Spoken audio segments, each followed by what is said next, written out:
인문학자라는 별명을 가지고 있는 최준영입니다. 저는 인문학 강의를 전문적으로 하고 있는데요. 오늘은 경기도 공익활동지원센터에서 공익활동가들을 대상으로 인문학적 글쓰기 혹은 소통하는 글쓰기라는 주제로 강의를 하게 되었습니다.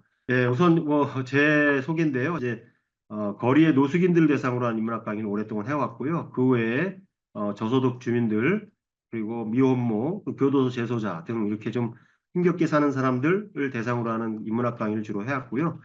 글쓰기 강의는 주로 제가 경기도 인재개발원뿐만 아니라 전국에 있는 지자체 인재개발원에서 공무원들 대상으로 그 글쓰기 강의를 많이 했어요. 근데 오늘은 공무원은 아니고 공익활동가를 대상으로 하는 강의이기 때문에 공무원들 대상으로 강의할 때와는 조금 결을 다르게 강의를 준비했고 또 얘기를 할 계획입니다.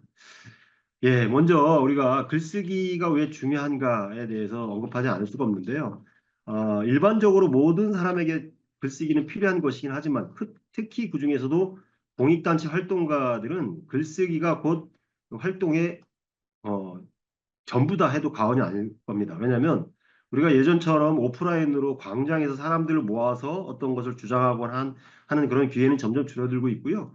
지금처럼 이렇게 줌이라는 형식으로 온라인으로 소통을 하는 경우들이 많고 또 한편으로는 SNS, 기타 등등 여러 매체를 통해서 우리가 소통을 하게 되는데 그 SNS나 또는 그 외에 어떤 그 매체에다가 소통하기 위해서는 글을 써서 보내야 되는 거죠. 그게 언론사가 됐건 또는 사회적 관계망이 됐건 이런 것들이 전부 이제 글을 통해서 소통하는 공간이기 때문에 글을 쓰지 못하면 공익활동가로서 능력이 없는 사람으로 전락될 수가 있습니다. 그래서 특히나 이렇게 공익적 활동을 하는 분들은 글쓰기에 남다른 관심을 가져야 되고 또 글쓰기의 기본적인 스킬을 익히고 있어야 되는 게 아닌가라는 생각이 듭니다. 특히 제가 이 페이지 맨 마지막에서 공공 영역의 글쓰기 그래서 활동가 본인과 또는 우리 공동체를 위해서 글쓰기는 필수 덕목이다라고 제가 강조를 하고 있습니다. 그러니까 여러분들은 글쓰기는 귀찮은 일이 아니라 이제는 공익활동을 하기 위해서는 기본적으로 해야 되는 일 이렇게 인식하실 필요가 있겠다는 생각이 듭니다. 사람들이 글을 쓰는 이유는 여러 가지가 이유가 있을 수 있어요. 조지 오웰이라는 작가는 나는 왜 쓰는가라는 에세이집에서 보통 사람들이 글쓰기를 할 때 네 가지의 동기를 가지고 쓴다 그래요. 순전한 이기심, 미학적 열정, 역사적 충동, 정치적 목적. 이 네 가지 중에서 우리 공익활동가들이 쓰는 글은 뒤에 두 번째, 두 가지 역사적 충동 그리고 정치적 목적이 있는 글쓰기다라고 얘기할 수 있습니다. 여기서 정치적 목적이라고 하니까 뭐 특정 정파나 특정 진영의 어떤 논리를 펴는 걸로 오해하실 수 있는데 그런 뜻이 아니고 사실 우리가 사회생활을 하면서 하는 말과 행동, 글, 사실 이 모든 것들은 다 정치적 의미를 담고 있다고 할 수 있습니다. 그러니까 인간은 예전에 아리스토텔레스가 그렇게 얘기했죠. 도덕 교과서에 실려 있기를 인간은 사회적 동물이다 이렇게 얘기를 하지 않습니까? 근데 사회적 동물이다라고 하는 그 결론 이전에 사실 두 문단이 더 있어요. 인간은 사회적 동물이기 이전에 언어를 가지고 있는 동물이고 그리고 그 언어를 통해서 정치 활동을 하는 동물이다. 근데 그 언어로 정치 활동을 하는 공간이 바로 우리가 부르는 사회라고 하는 것이다. 그래서 결론적으로 인간은 사회적 동물이다. 이렇게 얘기를 하고 있거든요. 그러니까 결국은 우리가 말로 또는 글로 우리가 언어 활동을 하는 것, 이것이 다 정치적 의미가 있는 것이고 그게 곧 사회적 활동의 요체다라고 얘기할 수 있는 겁니다. 그래서 조지 오웰이라는 작가가 얘기했던 역사적 충동과 정치적 목적, 이거는 우리 공익 활동을 하는 분들이 글쓰기에 다 담겨 있는 것이라고 할 수 있습니다. 밑에는 이제 신영철 교수, 서울대학교 교수죠. 신영철 교수가 쓴 느낌의 공동체라고 하는 책에 나오는 문장을 제가 인용해 왔는데요. 한번 읽어보겠습니다. 글쓰기가 어느새 현대인의 주된 소통 수단으로 자리 잡았다. 예전 사람들이 주로 직접 대면을 하거나 직접 만나거나 또는 전화를 통해서 소통을 했다면 이제는 각종 디지털 매체가 등장했기 때문에 그 디지털 매체를 활용해서 소통해야 되는데 그 디지털 매체를 활용해서 소통하는 방법이 바로 글을 통한 소통이다라고 신윤철 교수가 정의하고 있습니다. 인류 역사를 살펴보면 말의 시대와 글의 시대가 끊임없이 교차해 왔습니다. 우리가 살았던 20세기 후반, 1980년대, 90년대 이때는 확연하게 말의 시대라고 할 수 있습니다. 누군가의 말에 영향을 받고 또 내가 하는 말에 누군가에 영향을 주고 이런 시대였다고 볼 수 있죠. 그러니까 글의 시대를 제대로 살기 위해서는 기본적으로 글쓰기 소양을 갖춰야 된다. 이 말씀을 드리고 넘어갈 수밖에 없는 이유입니다. 어떻게 써야 될까요? 글쓰기는 기본적으로 가장 기본적으로는 자기 자신을 위해 쓰는 겁니다. 또한 내가 근무하는 또는 내가 활동하는 공공기관 또는 공익적 활동 공간을 더 확장하고 심화시키기 위해서 글을 쓰는 거라고 할 수 있습니다. 그런데 글쓰기가 중요한 것은 뭐 여러 번 강조해도 뭐 더 이상 과하지 않을 수 있는데요. 특히 저는 이 글쓰기의 중요성을 강조하기 위해서 이 문장을 여러분들한테 꼭 소개를 하고 있습니다. 글을 쓰다 보면 알게 됩니다. 뭐를? 자기 실력을. 글을 쓰기 전에는 머릿속으로 생각할 때는 나는 이 분야에 있어서는 난 전문가야. 오랫동안 연구도 했고 활동도 오래 했으니까 다른 건 모르지만 이 분야에 대해서는 많이 알아.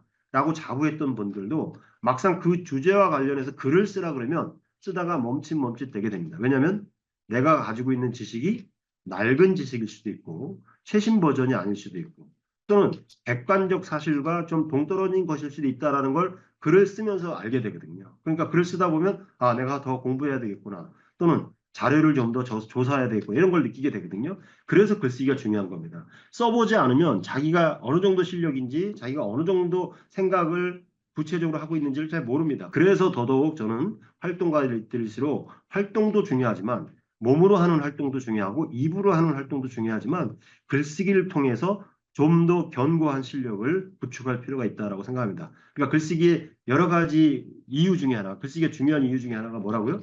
쓰다 보면 자기 자신을 알게 된다는 거죠. 내가 이런 면에서 지적으로 굉장히 게을렀구나. 이런 면에서 내가 사회적 이슈를 다루는 데 소홀함이 있었구나.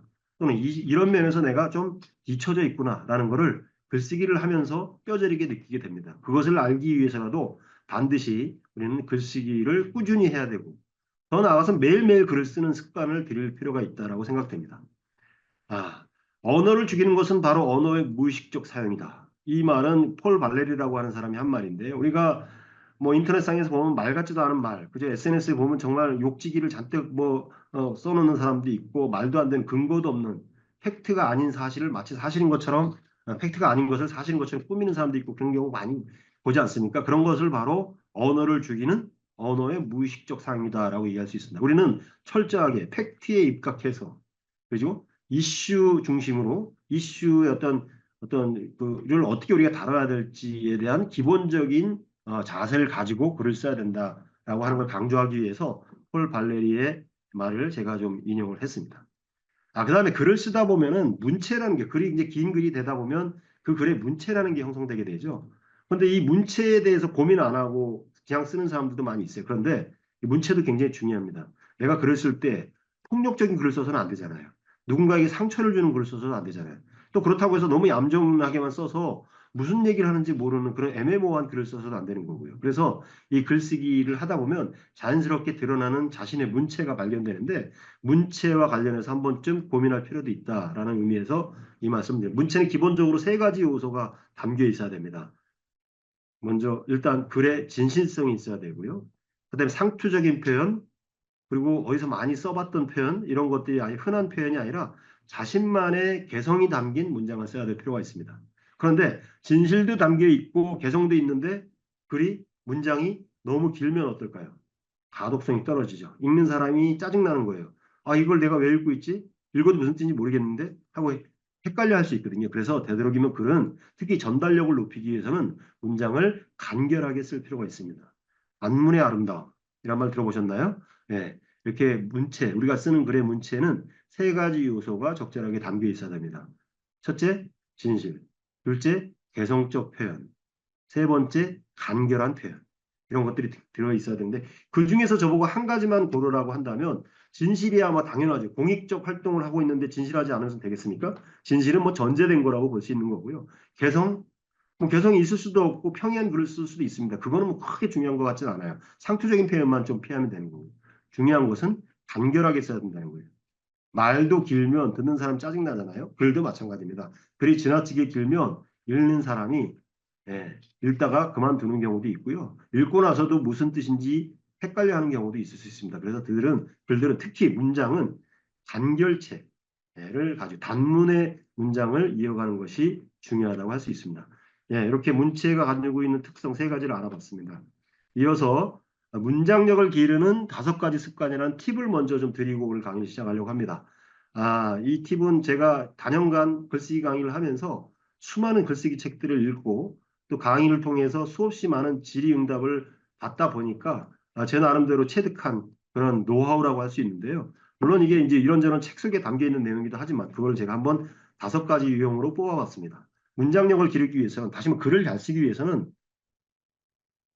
어떻게 해야 될까요? 많이 읽어야 됩니다. 다독.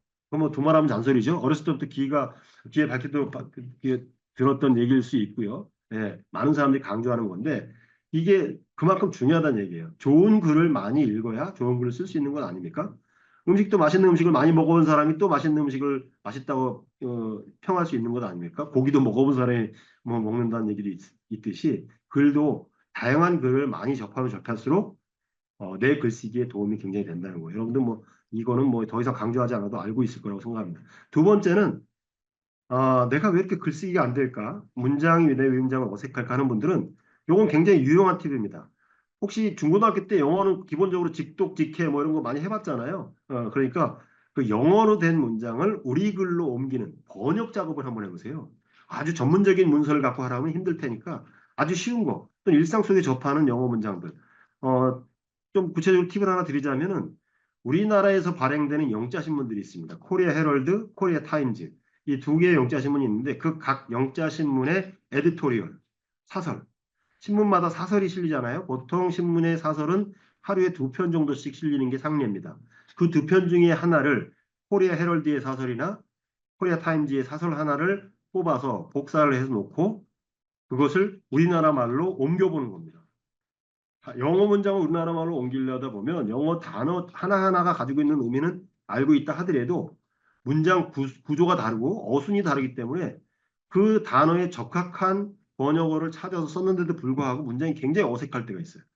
이게 내가 써놓고 내가 번역해놓고 이게 무슨 뜻이지 하고 헷갈릴 수 있거든요. 근데 그거를 제대로 배열하기 위해서 또 그 단어에 이 단어가 그 단어가 이 문장상에서 어떤 의미를 쓰였는지를 정확하게 판단을 해서 그것을 적합한 우리말로 옮기기 위해서 노력하다 보면 저절로 고민하는 거죠.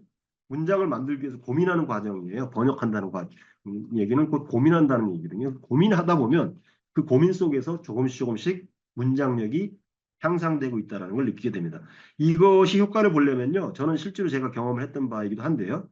하루 이틀 한두 번 해보는 거는 별 의미가 없고요. 처음에는 영어 단어 사전 찾느라고 영어 단어 뜻 찾느라고 시간을 훨씬 더 많이 쓸 거고요. 조금 익숙해지고 그 영어로 표현된 시사적인 문장들이 익숙해지기 시작하면은 사실은 이제 더 이상 사전이 필요 없을 정도로 우리나라 사람들이 대체로 이제 영어 능력이 뛰어나기 때문에 그러면 이제 영어 단어를 찾는 시간은 줄이고 문장을 조합하고 배치하고 제대로 표현하기 위한 고민 단계가 들어가는데 그 고민 단계가 들어가려면 최소한 1개월 내지는 한 3개월 정도 매일매일 영자 신문의 사설을 번역해보는 연습을 해보시면 귀찮을 수 있지만 도전해볼 만한 가치가 있습니다. 이게 제가 드리는 2번째 글쓰기 팁입니다. 3번째 글쓰기 팁은 뭐냐면 이 글쓰기를 할 때는요. 쇼펜하우어라는 철학자가 한 얘기인데 글쓰기엔 3종류가 있다. 생각 없이 쓰는 걸, 생각하면서 쓰는 걸, 충분히 생각하고 나서 쓰는 걸. 어떤 글이 가장 좋을까요? 당연히 3번째. 충분히 생각을 하고 나서 그 다음에 글을 쓰는 게 당연히 그 글이 좋을 수밖에 없겠죠. 근데 이 충분히 생각한다는 게 막연하게 생각하는 게 아니에요. 내가 이 충분히 생각한다는 것은 머릿속에서 이미 그 글의 개요를 짜고 있는 거예요. 이 글을 어떻게 쓸 건가? 오늘 내가 성명서를 발표해야 되는데 또는 보도자료를 써야 되는데 이걸 어떻게 쓸까를 머릿속에 계속 연상을 하는 거죠. 떠올리면서 단어도 한번 선택해보고 제목도 한번 뽑아보고 이런 과정을 충분히 거친 다음에 글쓰기에 임해야 된다 이 얘기예요. 이 과정을 생략하고 바로 글쓰기에 들어가면 전문 작가나 뭐 전문 신문사에서 근무하는 기자들이라면 뭐 습관화돼 있기 때문에 금방 그게 완성된 글이 나올 수 있을지 모르겠지만 우리는 사실은 글쓰기에 있어서 전문가라고 할 수는 없잖아요. 그 외에 업무를 많이 해야 되고 활동을 해야 되기 때문에 거기에 추가적으로 글쓰기가 있는 거잖아요. 그러다 보면 글쓰기를 굉장히 어려워해요. 사실은 그 예전에는 그 좀 의식 있는 사람들이 이제 시민단체라든가 이 공익 활동을 하는 활동가로 들어오는 경우가 많았지만 요즘 젊은이들 사이에서는 이것도 하나의 직업이라고 인식하고 공익 활동을 하기 위해서 공익법인이나 공익 활동 단체에 들어오는 직원들이 많이 있습니다. 굉장히 의욕도 많고 성실하고 열심히 하려고 하는 마음의 준비는 돼 있는데 막상 이 공익 활동을 하다 보면 이 글쓰기에서 딱 걸려 넘어지죠. 내가 다른 건 다 잘해. 심성도 나름대로 괜찮다는 평도 받고, 또 세계관도 뭐 굉장히 어떤 건전한 편이고, 이렇다는 평을 많이 받는데, 막상 이 활동과 관련된 글을 쓰려다 보니까 글이 잘 안 되는 거예요. 네 번째, 소리내서 읽기. 이것도 굉장히 중요한 겁니다. 이거는 강의 때마다 제가 강조하는 건데요. 자기가 쓴 글을 교정을 하기 위해서는 자기가 쓴 글을 직접 소리내서 한번 읽어보는 게 굉장히 효과가 큽니다. 소리내서 읽다 보면 소리내서 읽으면서 그제서야 발견되는 거예요. 어색한 표현이 있네. 잘못된 표현이 있네. 이런 것들을 발견하게 되거든요. 그 발견을 했을 때 그것을 제대로 고치고 나서 제출을 하거나 또는 언론사에 보내거나 해야 되는 거 아닙니까? 그러니까 최소한 내가 기본적으로 내 글에 어떤 이상이 있는지 정도는 점검해야 되는 거고 그렇게 하는 방법 중에서 가장 좋은 방법은 바로 자기가 쓴 글을 직접 소리내서 읽어보는 겁니다. 또는 내가 쓴 글이 열심히 썼는데 자신이 없어. 아직 언론사에 보내기는 조금 그렇고 또 성명서로 발표하기에도 좀 무언가 좀 부족한 것 같아요. 그럴 때는 어떻게 하냐면 그거 들고서 끙끙 앓지 마시고요. 과감하게 내려놓으세요. 그리고 다른 일 하세요. 자기가 썼던 걸 치워놓고 다른 일 하세요. 그러다가 하루나 이틀 정도 지나서 또는 그 정도의 시간이 없다 그러면 오전에 글을 썼으면 오후 시간대까지 제쳐놨다가 나중에 시간이 지나서 다시 한번 읽어보는 겁니다. 소리내서. 그러면요. 바로 쓰고서 바로 읽었을 때는 보이지 않던 것들이 시간을 좀 두고 묵혀놨다가 다시 그 글을 보면 내가 이런 바보 같은 표현을 했단 말이야? 하고 아주 반갑게 발견되는 지점들이 있을 겁니다. 다섯 번째 말장난 즐기기는 뭐 어휘가 떠오르지 않았을 때 뭐 뒷말이 끝말잇기를 한다든지 아니면 사전이나 이런 것들을 요즘 종이 사전 들고 다니는 사람 거의 없잖아요. 근데 여러분들 어떻습니까? 큰 돈 드는 건 아니니까 필요하면 영어 사전 또는 국어 사전, 특히 국어 사전을 근무하시는 책상에 한 권 비치해 두고 사십시오. 그리고 심심할 때, 할 일 없을 때 아무 페이지나 열어보는 거예요. 사전을. 꼭 내가 지금 현재 필요한 단어만 찾는 게 아니라 사전을 잘 활용하는 부분은 심심하거나 시간이 있을 때, 그럴 때 사전에 아무 페이지나 열어서 눈에 띄는 단어 한두 개씩을 읽어보는 겁니다. 그 단어와 그 단어의 뜻을. 그리고 덮어버리세요. 또 나중에 또 아무 페이지나 열어서 하나, 두 개 정도의 단어를 읽어보고 그 의미를 한번 쭉 읽어보세요. 이렇게 습관을 가지고 있는 사람들은요, 사전을 활용을 굉장히 잘하는 사람이 될 것이고 또 어떤 어휘를 쓰더라도 정확한 어휘를 쓰는 사람으로 전환될 수 있습니다. 이게 사전 활용법입니다. 사전은 우리는 뭐 필요할 때만 찾아보는 것 이렇게 생각하는 사람들이 많은데 그게 아니라 항상 옆에 두고 수시로 열어보는 것 이게 여러분들 글쓰기 하는 데도 굉장히 많이 도움이 됩니다. 왜냐하면 사전을 찾아보면요. 사전에 나오는 단어에 대한 해설이 있잖아요. 뜻, 풀이. 이 문장이 굉장히 탄탄한 문장들인 경우가 많아요. 여러 학자들이 검증을 해서 올린 글이기 때문에 그 탄탄한 글들을 자꾸 접하다 보면 자연스럽게 내가 글을 쓸 때도 이렇게 탄탄하게 안정적으로 풀이하는 그런 게 몸에 배울 수 있다는 거죠. 예, 여기까지가 이제 글쓰기 관련된 팁이었고요. 예, 이어서 다음 얘기를 좀 해보겠습니다. 제가 참 글쓰기 강의를 한 20년 동안 했는데요. 수많은 사람들이 글을 제가 첨삭도 해보고 합평도 해보고 하는데 정말 이런 걸 쓰지 말아야 되는데 하고 생각하는 게 몇 가지가 있는데 그걸 계속 반복적으로 쓰는 사람들이 있어요. 그래서 글쓰기 할 때 주의할 것들 몇 가지를 제가 여러분들에게 소개하겠습니다. 이거는 굉장히 중요한 겁니다. 슬쩍 지나가칠 수도 있지만 이거는 꼭 여러분이 염두에 두실 필요가 있습니다. 글에 나타나서는 안 되는 것들. 내가 말을 할 때는 그렇게 쓸 수 있어요. 사실은 말이야. 솔직히 말해서 개인적으로 하는 말인데 또는 나름대로 이거 의미 있지 않아? 아마도 아무튼 이런 표현들 있잖아. 이런 수식어는 특히 공공의 성격을 가지고 있는 글쓰기 문서에서는 절대 쓰면 안 됩니다. 네버, 네버. 여러분들이 쓰는 성명서에 또는 보도자료에 또는 기관의 보고서에 들어가서는 절대 안 되는 금기어들입니다. 금기어. 한번 읽어볼래요? 따라서 사실, 솔직히 말해서, 개인적으로, 나름대로, 아마도, 아무튼 여태까지 설명을 쭉 글로 해놓고 아무튼 이건 중요한 거야. 그러면 내가 여태까지 설명했던 게 뭐야? 다 무의화시키고 아무튼 그렇다는 거잖아요. 논리를 스스로 파괴시키는 거예요. 아마도 글의 신뢰를 확 떨어뜨립니다. 팩트가 아니잖아요. 아마도 그럴 것이다. 어림짐작이죠. 어림짐작. 데니엘 커너먼 교수가 쓴 생각에 관한 생각에 나오는 어림짐작이라는 표현이 있어요. 우리가 직관에 의해서 어림짐작하는 것. 직관은 어떤 다르죠? 편향에 빠지기 쉽습니다. 그래서 아마도라는 표현을 쓰면 안 됩니다. 나름대로도 마찬가지입니다. 중요하면 중요한 거지 뭘 나름대로 중요합니까? 이 세상에 중요한 게 얼마나 많은데 나름대로 중요하다고 할 수 있는 이 문제도 관심을 가지라고요? 그거 관심 가질 사람 아무도 없습니다. 나름대로 절대 씁니다. 개인적으로 개인적인 글이 아닙니다. 여러분들이 쓰는 글은 공공의 성격을 띤 글입니다. 왜냐하면 공익활동을 위한 글이기 때문에. 그러니까 개인적인 사견을 넣어서는 안 된다 이 얘기예요. 솔직히 말해서 솔직히 말해서가 아니라 솔직한 얘기를 쓰면 되죠. 근데 굳이 그걸 내가 솔직히 얘기하는데 이런 식으로 표현하면 오히려 이 역시 신뢰감을 떨어뜨립니다. 사실 이런 것도 마찬가지입니다. 이해하셨나요? 너무 중요해서 지금 반복하고 있습니다. 사실 말이지 솔직히 말해서 개인적으로 나름대로 아마도 아무튼 제가 뭐라 그랬죠? 금기어입니다. 금기어. 특히 공익활동가가 쓰는 글에서는 나타나서는 안 되는 표현입니다. 두 번째, 최상급 표현을 함부로 써서는 안 됩니다. 가장, 최고 이런 표현을 쓰면 안 됩니다.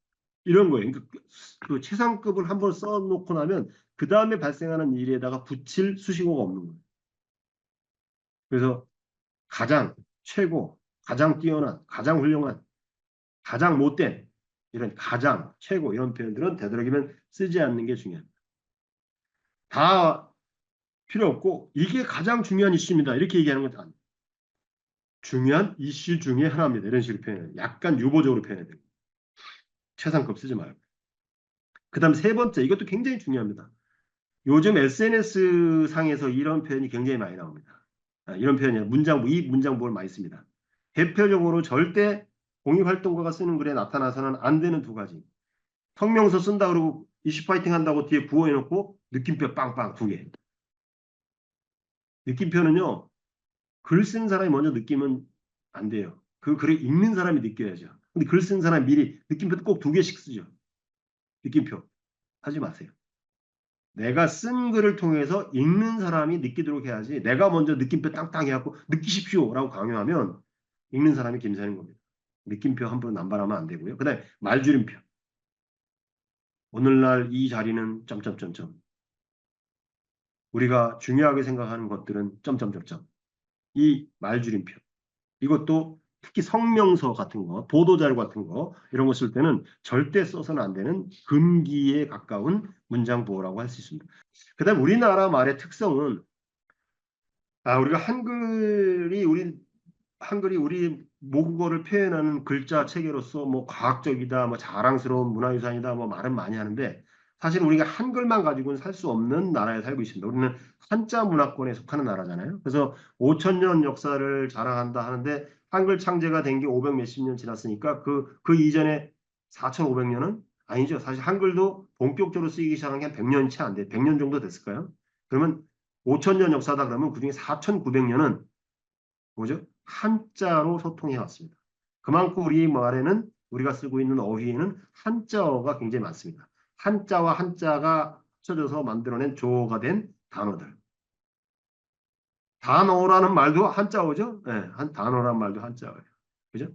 그러니까 우리 한자어 때문에 오해를 사는 경우가 많이 있어요. 그래서 한자어를 제대로 이해하는 것도 굉장히 중요합니다. 그러나 되도록이면 한자어를 같은 의미를 가진 순수 우리말이 있다면 그걸로 고쳐 쓰는 거려고 노력하는 것도 중요합니다.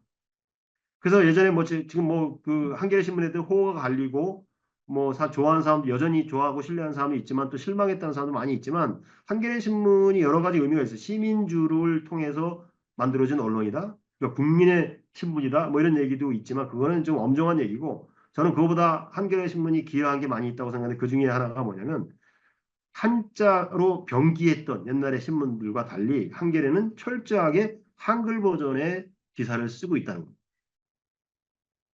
여러분들 아시죠? 네. 우리가 뭐 토파보기 뭐 이런 거 지금 오마이뉴스 이런 데서 많이 얘기하지만 그런 거 인걸 오마이뉴스 이런 거 이런 순수 우리나라 말인데 그동안 사용하지 않았던 게 사실 한겨레 신문 부르되다. 뭐 이런 거 있잖아요. 이런 표현들 한겨레를 통해서 유통되면서 많은 사람들한테 그 의미를 알게 해주고 또 그것을 글쓰기로 할 때 도움을 주는 경우들이 많이 있거든요. 그래서 저는 되도록이면 한자와 같은 의미가 있는 우리나라 말이 순수 우리나라 말이 있다면 그걸로 바꿔 쓰기를 권장해 드리는데 그럼에도 불구하고 못 바꾸는 것들이 있고요. 또 습관적으로 한자어로만 쓰는 것들도 있어요. 그런 것들은 몇 가지 한번 살펴볼게요. 모차르트 오페라 마적. 마적 그러면 사람들이 마적단 뚜각뚜각 말타고 연상하는데 마적은 마술필이라는 뜻이에요. 필이. 적자가 필이 적자잖아요. 그래서 마술필이라는 뜻이고 제임스 조이스의 소설 사자들 그러면 맹수 사자를 연상하는 사람인데 죽은 자들 또는 죽은 사람들 이런 뜻이에요. 헤시도스의 신통기 신통한 기술이 아니라 신들의 계보. 버지니아 울프의 등대로 그걸 등대를 향해라고 하면 좋습니다. 미필적 고의는 고의적 묵인, 방치, 회피, 외면 이런 식으로 쓰면 돼요. 요견 뭘까요? 늙은 개 아니요. 길로자를 쓰면 길 어깨 어깨 견자니까 순수 우리나라 말로 고치면 아름다운 말들이 있어요. 갓길 또는 길석 길석 좋은 표현이죠. 이렇게 고쳐서 공자는 은인이다 무슨 뜻이에요? 공자는 은혜로운 사람이다 또는 은둔하는 사람이다 아니에요. 공자는 은나라 사람이다 이 뜻이에요. 이렇게 한자로 썼을 때 의미가 모호했던 것도 한글로 풀어놓고 보면 그 의미가 명확하게 다가오는 경우들이 있어요. 그러니까 이 한글 글쓰기가 굉장히 중요한 이유 중에 하나가 그거죠. 네. 그다음 외래어를 암용하는 사람들이 있어요. 그래서 좀 자기가 좀 아는 체하는 사람들, 젠체하는 사람들 이런 사람들 보면 습관적으로 뭐 외국물 좀 먹었다는 걸 드러내기 위해서 그런 건지 외래어를 남발하는 사람들이 있는데 그것도 처음에는 좀 어색하게 보이긴 하지만 자꾸 쓰다 보면 익숙해질 수 있어요. 순 우리나라 말로 고쳐 쓰는 게 좋을 것 같아요. 드라마틱한 스토리, 극적인 이야기, 랭킹 리스트, 순위 목록. 마트에서 쇼핑을 하다, 마트 대형 유통 매장이죠. 쇼핑을 하다, 장을 보다. 아이러니한 운명, 얄궂은 운명, 얄궂은 운명. 이런 표현 재밌잖아요. 앵커의 클로징 멘트, 진행자의 끝인사. 업데이트된 데이터, 갱신 자료. 업그레이드되다, 발전하다. 저 사람은 참 요즘 보면 좀 사람이 정신이 업그레이드 된 것 같아. 뭐 정신이 컴퓨터인가요? 기계인가요? 업그레이드 되게? 저 사람이 좀 정신이 좀 고양된 것 같아. 나아진 것 같아. 발전한 것 같아. 이렇게 표현해주면 훨씬 부드럽죠. 오버와 액션 하던 시대. 지나치게 반응하고 행동하던 시대. 이벤트를 오픈하다, 행사를 열다. 점프하다, 도약하다. 체크하다, 확인하다. 커버하다, 아우르다. 프로모션 프로젝트, 판촉기. 땡땡이 문이 여기서 딱 하나 강조도 있게 땡땡이 문이라는 표현을 쓰지 마세요. 일본어에서 온 거예요. 댕댕, 덴덴. 우리나라로 읽으면 점점이죠. 덴덴에서 온 말이거든요. 그래서 우리나라 말로 굳이 고치자면 물방울 무늬 또는 뭐 점박이 무늬 이렇게 고쳤으면 된다라고 국어학자들이 하는 얘기를 제가 모아온 겁니다.